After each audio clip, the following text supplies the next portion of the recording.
মেরে দোস্ত বুজুর্গ, মানুষ বেশি থাকলে যদি চুর ডাকাতের সম্ভাবনা না থাকে, তা ডাকাতি হয় কিভাবে?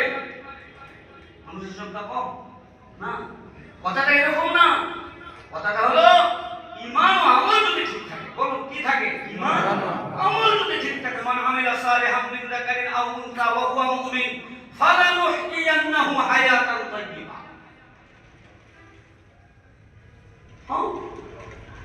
জমিনের সমস্ত কিছুর দায়ভার আসমানওয়ালা। যতক্ষণ জমিনওয়ালারা আসমানওয়ালা মুখী না হবে, আসমান থেকে তাদের মুখী হবে না। জমিনওয়ালা যখন আসমানওয়ালা মুখী ছেড়ে দিবে, আসমানের দরজা বন্ধ হয়ে যাবে। মানুষ থাকবে, নিরাপত্তা থাকবে, অস্ত্র থাকবে, পাহারাদার থাকবে, প্রহরী থাকবে, বক্তব্য থাকবে, কাগজ থাকবে, কলম থাকবে, সব থাকবে, নিরাপত্তা থাকবে না, স্বস্তি থাকবে না। আল্লাহ তাআলা সব কিছু রাখছেন একমাত্র দ্বীনের ভিতরে। বলেন ভাই কিসের ভিতরে?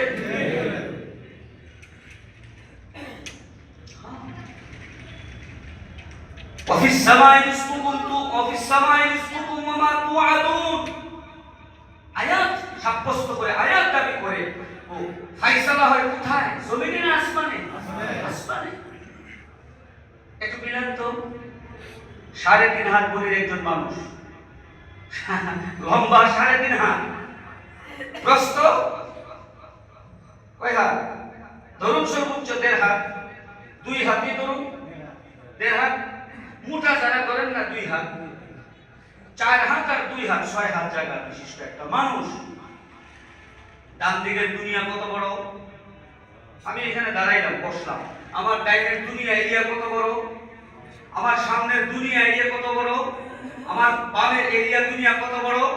আমার পিছনের দুনিয়া এরিয়া কত বড়? আমার এই 4 হাত 3.5 হাত মাথা থেকে নিয়ে আসমান কত উঁচা?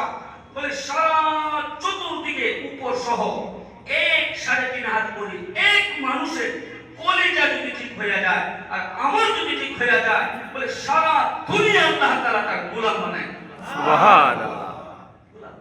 দুনিয়া দুনিয়া খুলিকাত লাকুম ওয়া আনতুম খুলিকতুম লিল ইবাদ। মেরে দোস্ত, আখির নবীর উম্মত, এক উম্মত ছিল এক এক বনি ইসরাইলের নবীর সমান। নাই দরদ, নাই মহব্বত, নাই দিলের ভিতরে জজবা, দ্বীনের ফিকির নাই, মহব্বত।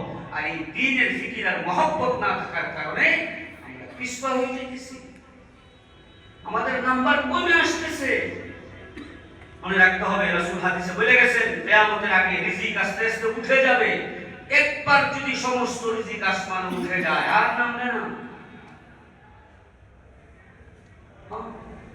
শীতকালে জমিনে বীজ বপন হয়, ধান চাষাবাদের উপযুক্ত এক সময় হলো কি? শীতকালে, তাই না? কি কয় গেলে কোন মাসে? বাংলা কোন মাসে জানি ধান টান লাগে? চাষাবাদের সময়, লাগানোর সময় অগ্রাণ পুষ মাসে। অগ্রাণ পুষে আমাদের বাঙালিদের হলো আমাদের ভাতের উপযুক্ত সময় লাগাবার। আর আল্লাহ তাআলা উম্মতে মুহাম্মাদের ইবাদতের বীজ আর বপন মৌসুমের সময় দিতেছেন আল্লাহ তাআলা রমজান, প্রস্তুতি নেবার শাবান শেষের দিকে। সুবহানাল্লাহ। দোস্ত, স্রোত কোন দিকে, আমি কোন দিকে? স্রোত কোন দিকে, আমি কোন দিকে? আওয়াজ কোন দিকে, আমি কোন দিকে? আরে আযান হচ্ছে এইদিকে, তো আমি এদিকে গেলে মসজিদ পাবো নাকি? আমাকে তো আযানের দিকে যেতে হবে আমাদের জন্য। বৃষ্টি আসতেছে দক্ষিণ দিকে, ছাতা আমার পশ্চিম দিকে, আমার গায়ে বৃষ্টি পড়বে না? দোস্ত না, আমরা এটা করতে পারি না, অবহেলা করতে পারি না। এই জন্য 1 নম্বর শর্ত হলো, আমাদের মুরব্বীরা বলে দ্বীনের উপর চলা, দ্বীনের মেহনত করা, দ্বীন অনুযায়ী জিন্দেগি গঠন করা পূর্ব শর্ত। 1 নম্বর শর্ত, প্রথমে দ্বীনের মহব্বত দিলের ভিতরে পয়দা করা। সুবহানাল্লাহ। কার মহব্বত?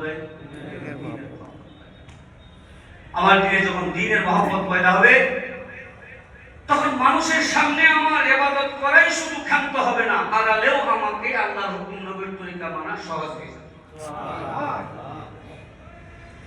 সঙ্গত কারণে মসজিদে সবার সামনে নফল নামাজ পড়তে যে মজাটা লাগে, আড়ালে ঘরে গোপনে নফল নামাজ পড়তে এই মজাটা সাধারণত লাগে না। এটার কারণ ইখলাসের অভাব। হ্যাঁ, আল্লাহওয়ালা বহুত আছে, মুসলমান বহুত আছে, মানুষের সামনে মসজিদে সমাজে যদি নফল নামাজ পড়তে যেমন মজা লাগে ভালো লাগে, আড়ালে গোপনে ঘরে যদি নফল পড়তে মনে চায় মজা লাগে, তো দ্বীনের মহব্বত দিলের ভিতরে পয়দা হয়েছে।